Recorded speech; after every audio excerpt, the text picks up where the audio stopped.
Hello, my name is Stephen Mburu. Welcome to this YouTube channel. We are very glad and we do smile whenever we see you coming back to watch more videos. Today, we are going to look at a very interesting topic. We are going to look at the main language challenges for beginners. Are you trying to learn a new language or you intend to learn a new language? This video is for you.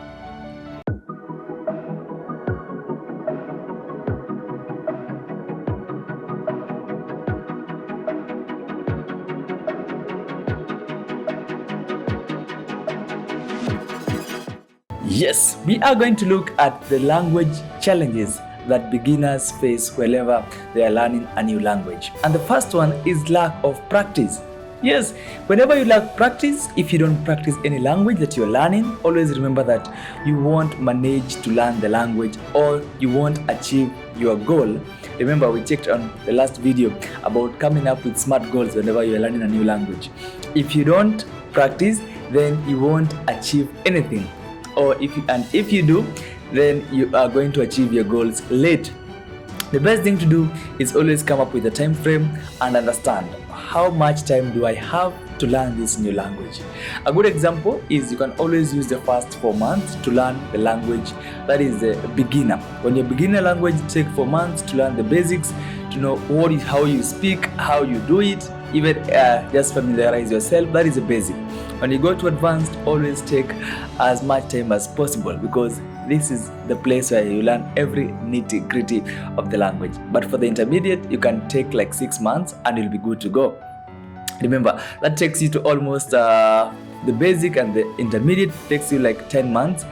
And trust you me, even if you don't know much about the language, but you'll have learned the language in terms of you could have a normal conversation and even say what you think about an issue.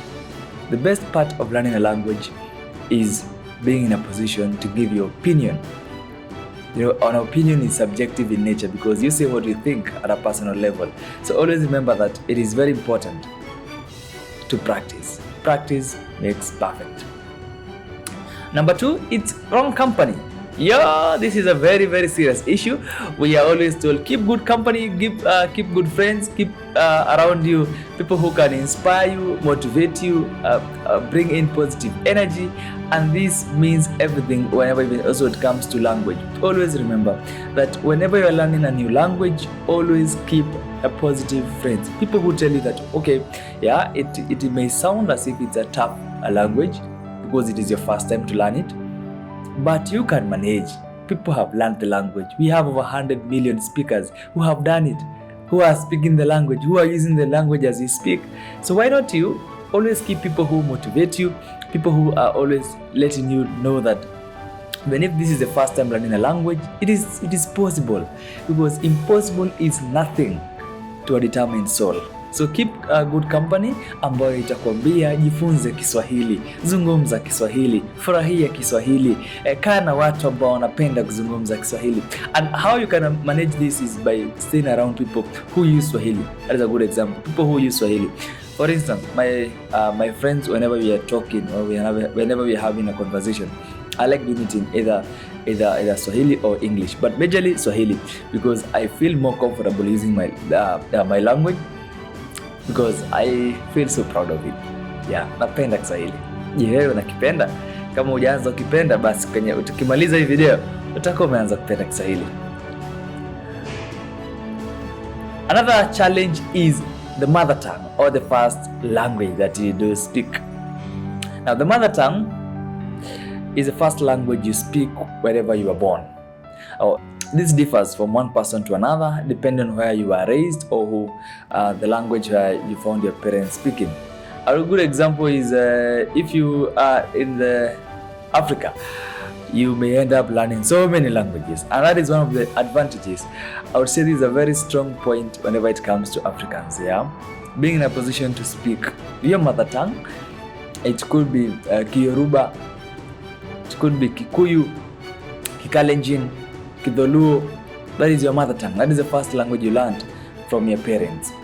Now, number 2, you end up learning Swahili because you are in a place where people are speaking Swahili. So you already know 2 languages. And number 3, you go to school and the language of instruction. The language that is being used in class is English. So you already know English again. Those are 3 languages. Number 4, you'll end up finding curriculums or schools that advocate for you to learn some foreign languages as if English is not enough. So you will also learn French, German. So there are so many languages you do speak at the end of the day or at the end of your life as an African who are in some of the schools or some countries, especially in Africa. So this is a very, very interesting aspect. So your mother tongue, the language that you spoke first, could challenge you whenever you're coming to learn the second language. And that is why even when a person who is really affected by the mother tongue, in terms of the accent, in terms of the dialect, whenever they speak, their English is different from those who are the native speakers. Anyway, I'm always proud to say this, but I think you should be so proud of your first language that even if you speak the second language, okay, there are going to be differences in terms of how your accent will sound, but you should be so proud that you learned your mother tongue. So, but learning Swahili is simple, very simple. But I would love to advocate for this, or I still advocate for it, that learning Swahili makes you a person who advocates or who thinks about the future, because Swahili is the future of Africa, it is the future of the world. Swahili is the fastest growing language. Yes, it is, because governments, countries are letting their students or their pupils learn Swahili in schools. They are making the language a national language, an official language, and that means there is so much future in this language. Be part of it. During my classes, I'll teach you Swahili na nitakufunza vizuri sana. Tena kwa utaratibu. I do it online. My contacts are on the description below. And don't forget, Swahili is easy, simple, fun, and very interesting. By the end of the day, you'll love to speak it more and even enjoy the company. Thank you for your time. Kwaheri, jina langu ni Stephen Mburu.